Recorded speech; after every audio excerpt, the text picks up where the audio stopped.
Muito bem, pessoal, muito boa tarde. Mais uma vez estamos aqui, voltamos para a aula de história, né? Continuando falando sobre a República Romana, quer dizer, desculpe, sobre a monarquia romana, né? Ainda não chegamos na República, já estamos a um passo de chegar na República, mas vamos terminar a parte da monarquia romana. Você já sabe quais são os povos que habitam, né? Os patrícios, os maiores detentores de terra, os clientes que dependem exclusivamente dos patrícios, né? Temos os plebeus, que é o grupo mais numeroso, porém aquelas pessoas que não têm terras, não têm direitos políticos, né? E por último, no terceiro lugar, os escravizados. Existem três maneiras de se tornar um escravizado em Roma, né? Ou por dívidas, ou por causa das guerras, ou pela própria questão da fome, né? Se tornava um escravo um do outro dessas três maneiras. Nós vimos isso na aula passada.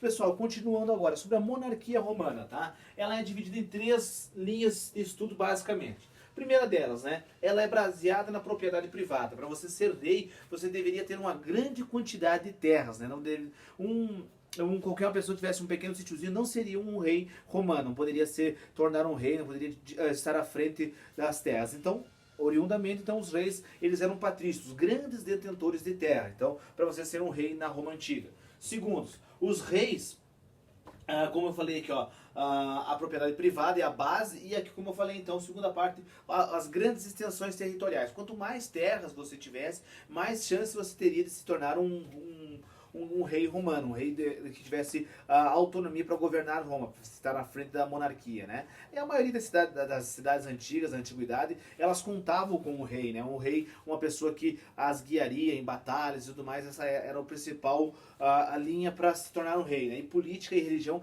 elas acabam andando juntos, já vamos chegar na parte religiosa por isso aqui, ó.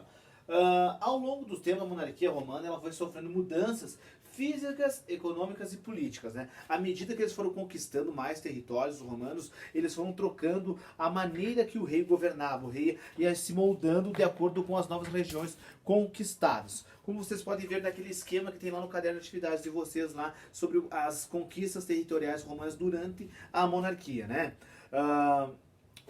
De acordo com quando Roma começa a crescer economicamente, as decisões elas acabam crescendo, se tornando maiores que o próprio rei. Então aí vai acontecendo intervenções, mudanças significativas no modo de governar Roma, né? Tanto é que Tarquínio, o último rei da monarquia romana, ele é expulso porque ele era um grande detentor de terras, mas ele é expulso porque ele não soube como organizar essas mudanças econômicas que foram criadas em Roma, né? E esses reis romanos da monarquia, eles eram preocupados com grandes construções. Por exemplo, o que são grandes construções para a época?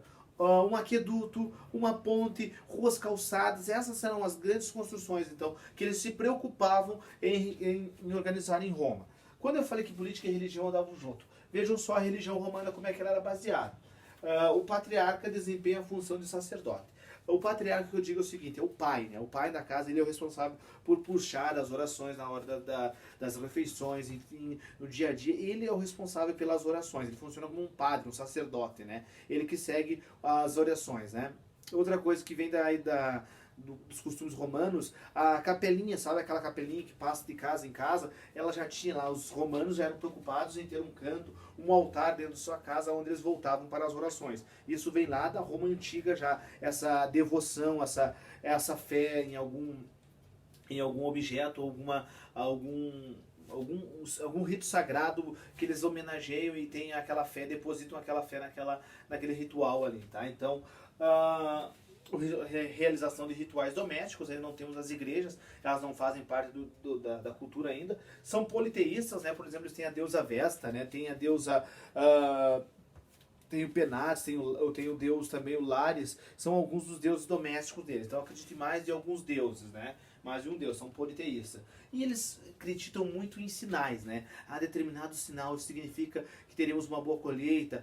Esse determinado... uma nuvem no céu é um sinal para eles, então eles acreditam muito em sinais. A religiosidade deles é muito baseada em sinais, né? O poder político dos reis passava pela aprovação dos deuses e pela busca de presságios dos sinais favoráveis, né? Os deuses iriam aprovar se aquele cara era bom para ser rei ou não, se ele era destinado a ser um bom rei ou não. Então passa muito por esses sinais aí da monarquia romana. Eles acreditam muito em presságios, são bem mitológicos, vamos dizer assim, né? Que se aquilo indica é favorável ou não para eles serem ou não serem um rei, certo, meus amigos? Então para hoje era isto, né? Hoje, a aula de hoje é isso. Eu quero que vocês façam as atividades da página número 17, 18 e 19 do caderno de atividades de vocês, tá? Façam as cadernos de atividades de vocês. Na próxima aula nós corrigimos o caderno de atividades. Um forte abraço!